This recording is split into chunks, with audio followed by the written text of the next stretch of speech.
نحمدہ ونصلی علی رسولہ الکریم۔ حضرت عمر رضی اللہ عنہ کی حالت۔ حضرت عمر رضی اللہ عنہ بسا اوقات ایک تنکا ہاتھ میں لیتے اور فرماتے کہ کاش میں یہ تنکا ہوتا، کبھی فرماتے کاش مجھے میری ماں نے جنا ہی نہ ہوتا۔ ایک مرتبہ کسی کام میں مشغول تھے، ایک شخص آیا اور کہنے لگا کہ فلاں شخص نے مجھ پر ظلم کیا ہے، آپ چل کر مجھ کو اس کا بدلہ دلوا دیجئے۔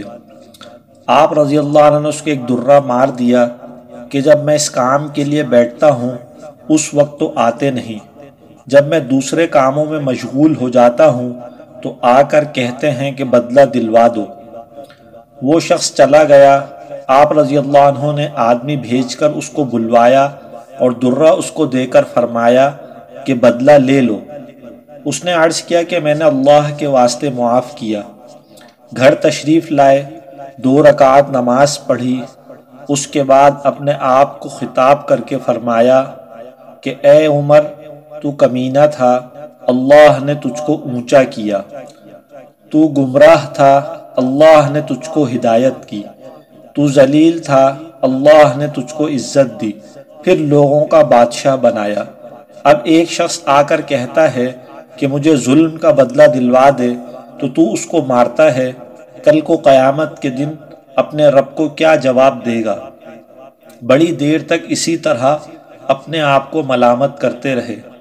آپ رضی اللہ عنہ کے غلام حضرت اسلم رضی اللہ عنہ کہتے ہیں کہ میں ایک مرتبہ حضرت عمر رضی اللہ عنہ کے ساتھ حرہ کی طرف جا رہا تھا، ایک جگہ آگ جلتی ہوئی جنگل میں نظر آئی۔ حضرت عمر رضی اللہ عنہ نے فرمایا کہ شاید یہ کوئی قافلہ ہے جو رات ہو جانے کی وجہ سے شہر میں نہیں گیا، باہر ہی ٹھہر گیا، چلو اس کی خیر خبر لیں، رات کو حفاظت کا انتظام کریں۔ وہاں پہنچے تو دیکھا کہ ایک عورت ہے جس کے ساتھ چند بچے ہیں جو رو رہے ہیں اور چلا رہے ہیں، اور ایک دیگچی چولہے پر رکھی ہے جس میں پانی بھرا ہوا ہے اور اس کے نیچے آگ جل رہی ہے۔ انہوں نے سلام کیا اور قریب آنے کی اجازت لے کر اس کے پاس گئے اور پوچھا کہ یہ بچے کیوں رو رہے ہیں؟ عورت نے کہا کہ بھوک سے لاچار ہو کر رو رہے ہیں۔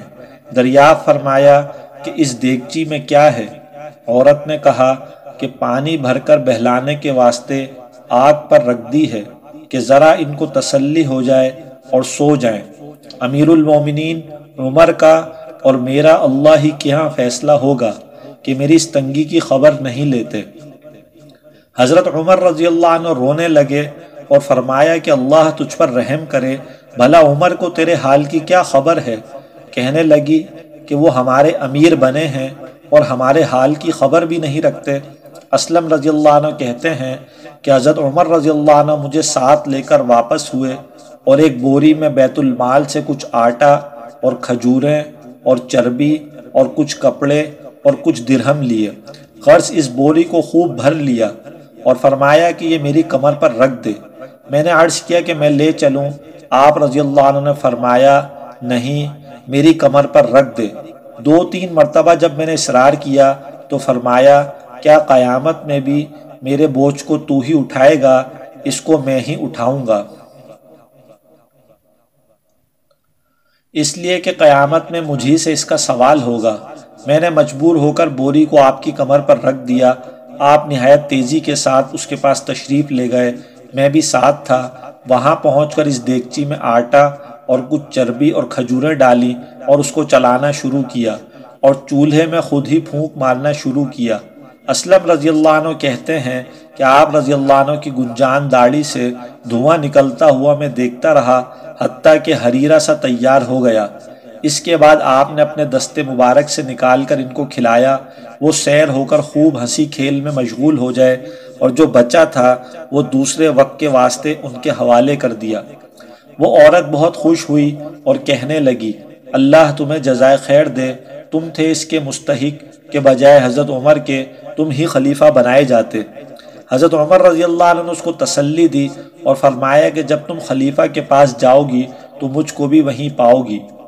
حضرت عمر رضی اللہ عنہ اس کے قریب ہی ذرا ہٹ کر زمین پر بیٹھ گئے اور تھوڑی دیر بیٹھنے کے بعد چلے آئے اور فرمایا کہ میں اس لیے بیٹھا تھا کہ میں نے ان کو روتے ہوئے دیکھا تھا، میرا دل چاہا کہ تھوڑی دیر ان کو ہنستے ہوئے بھی دیکھوں۔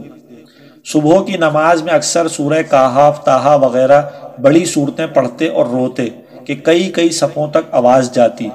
ایک مرتبہ صبح کی نماز میں سورہ یوسف پڑھ رہے تھے، انما اشکو بثی وحزنی الی اللہ پر پہنچے تو روتے روتے آواز نہ نکلی۔